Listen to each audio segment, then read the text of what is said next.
Salut tout le monde, c'est Simon. Je vous retrouve pour une vidéo sur le championnat italien, du coup la Serie A pour ce week-end. Le premier match est à 18h30, d'où ma présence ce matin. Voilà, on va refaire un petit récap de la dernière journée, des dernières journées même de tous les top 5, et ainsi que les pronostics de ce week-end et un petit combi entre guillemets confiance. Mais ça c'est pareil, hein, c'est à voir. Allez hop, on commence la Serie A. Les résultats du week-end dernier ont été très très très très bons. Le Torino a fait 0-0. Moi, je voyais pas beaucoup de buts. J'étais parti sur un 1-0 contre le Hellas. Malheureusement, ils n'ont pas réussi à marquer. Tout le reste s'est passé, hormis Sassuolo. Sassuolo, qui est une équipe qui choisit ses matchs, c'est toujours compliqué à jouer avec eux. Donc voilà, là, ils ont décidé de pas marquer contre Monza et de ne pas jouer au foot, même si Berardi a eu deux occasions quand même. Ça n'aura pas suffi. Tout le reste est passé plutôt facilement, on va dire. Ouais, peut-être Bologne, c'était un peu ric-rac, mais tout le reste est passé très facilement quand même. Donc très très bon week-end dernier. Concernant le top 5 des championnats, du coup, le week-end a été magnifique. 37 paris gagnants sur 47, 10 paris perdus, 78% de réussite. Un peu compliqué à faire mieux ce week-end, on va essayer, mais bon, je vous promets rien. Allez hop, on attaque la nouvelle journée de Serie A. Je vous ai présenté ça sous un autre format. N'hésitez pas à me dire si vous aimez ou si vous préférez l'ancien, que je reparte sur l'ancien. Mais là, logiquement, j'ai resté sur ça. Je trouve j'ai fait pas mal de taf dessus. Et je trouve que c'est pas trop mal. Après, à vous de me dire ce que vous en pensez. Premier match, Empoli contre l'Udinese. Euh, Udinese, c'est 3 défaites, 4 nuls depuis le début de la saison, donc il n'y arrive pas. Empoli, une victoire en 7 matchs contre la Salernitana, qui est déjà un club malade. Donc c'est très compliqué pour moi à pronostiquer un vainqueur. D'ailleurs, je n'en vois pas. Je suis parti sur un nul. Et je vais courir avec l'Udinese ou nul. Je ne les vois pas perdre à Empoli. Sinon, ce serait quand même dramatique pour la bande à Flotov. Je suis parti sur un 1-1. Lecce contre Sassuolo derrière. Lecce contre Sassuolo. C'est compliqué là encore une fois. Lecce ils étaient invaincus. Là ils viennent d'enchaîner les défaites. Euh, Sassuolo qui a été plutôt bon depuis le retour de Berardi, qui a toujours marqué sur les 5 derniers matchs en tout cas, qui avait toujours marqué.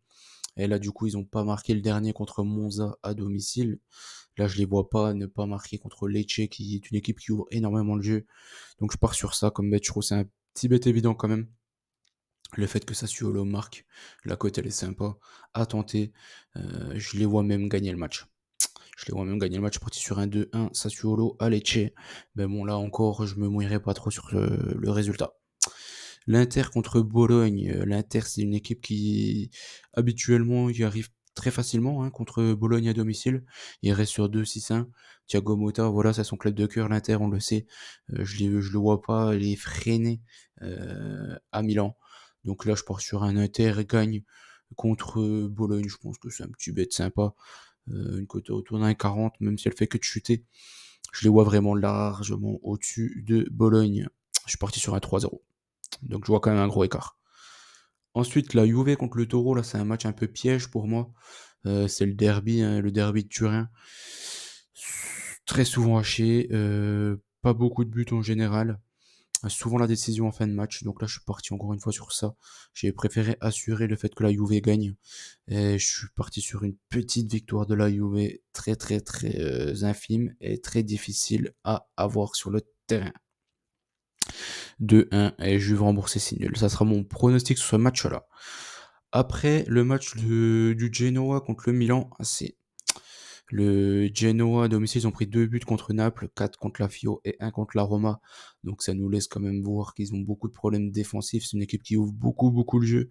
Je pense que le Milan en contre-attaque peut faire très très mal à cette équipe-là. Le Milan à l'extérieur, ils ont toujours marqué 2 buts, sauf contre l'Inter. Bon, l'Inter, voilà, c'était le derby. Et l'Inter, c'est une équipe très très forte hein, pour la Serie A. Même pour toutes les équipes européennes. D'ailleurs, il faudra encore les suivre en Ligue des Champions. Là, ils ont gagné 1-0 contre Benfica. Mais ils auraient pu en gagner de 4, c'était pareil.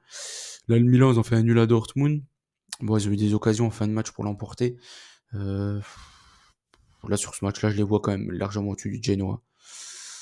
J'ai préféré assurer sur un over de but au cas où il y ait des 2-2 ou 3-2, etc. Pour pas trop suer devant le match. Je suis parti sur le Milan marquant moins 2 buts et une victoire au final du Milan 2 buts à 1. Après les matchs, on enchaîne les 5 derniers matchs. Monza contre la Salernitana.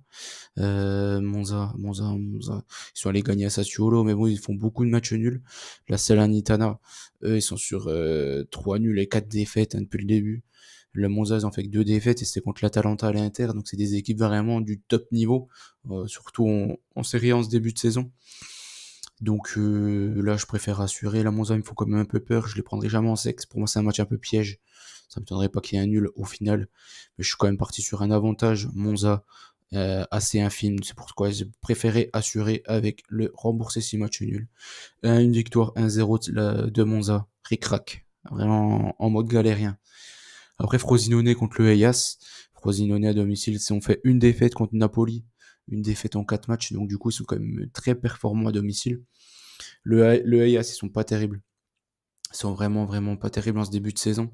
Ils avaient fait une victoire en tout début de saison contre la Roma, c'était un peu en trompe-l'œil. Depuis, ils retournent un peu dans leur travers de la saison dernière. Donc là, je pars sur la Frosinone ne perd pas, même si la cote a fait que de monter, ça m'inquiète. Mais je vais leur faire confiance quand même. Frosinone ne perd pas et une victoire 2-1 au bout de Frosinone. La Lazio contre l'Atalanta derrière. Là, c'est plus un ressenti, j'ai pas vraiment de chiffres à la clé. Je trouve que l'Atalanta me paraît, en ce début de saison, nettement supérieur à la Lazio. La Lazio, toutes leurs victoires, que ce soit contre le Toro, c'était très étriqué. Contre le Celtic, très étriqué encore une fois. Un but à la dernière seconde de Pedro de la tête, quoi. Je veux dire, faut y aller.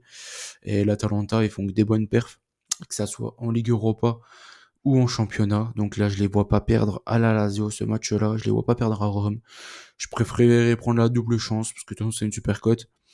Donc voilà, Lazio. La Lazio, je les vois pas gagner. Donc je suis parti sur Atalanta au nul et 2-1 pour l'Atalanta au final sur ce match-là. Cagliari contre la Roma. Cagliari n'y arrive pas en Serie A. 2 nuls et 5 défaites jusque-là. La Roma qui a un petit sursaut d'orgueil là. Ils ont posé Dybala hier contre, contre les Suisses du Servette de Genève. Ils leur ont mis une bonne petite triquée 4-0. Donc voilà, là je les vois quand même continuer sur leur lancée, aller chercher des points à Cagliari. Je préfère assurer au cas où, même si la cote elle fait que de chuter là aussi. Donc au bout d'un moment ça ne vaudra plus le coup, hein. Soit vous prenez ça maintenant, ça vous ne la prenez pas. On remboursait 6 matchs nuls pour la Roma. Je suis parti sur pas mal de buts hein, ce week-end. Naples contre la Fio. Bon là c'est pareil, ça va être plus un ressenti qu'autre chose. Parce que Naples, je les trouve meilleurs que la Fio. À l'accoutumée. Mais là, pour ce match-là, je trouve que la Fio, ils montrent de bonnes choses depuis le début de la saison. Gonzalez, il est on fire, tout comme Bonaventura.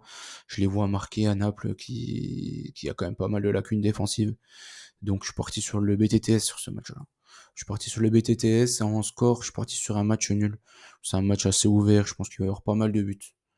Je vois un match comme ça, même si malheureusement les 2 dernières fois qu'ils se sont affrontés, l'an passé, il n'y a pas eu beaucoup de buts. À la surprise générale, hein, je m'étais déjà fait avoir. Donc voilà. En bête, j'ai gardé la grosse cote. Je préférais partir sur la grosse cote. Le Milan marque au moins 2 buts dans son match. Je pense que c'est largement faisable. Je ne les vois pas gagner 1-0 à Genoa qui ouvre vraiment beaucoup trop le jeu. Donc voilà. Over 1,5 buts, c'est une cote quasiment à 2.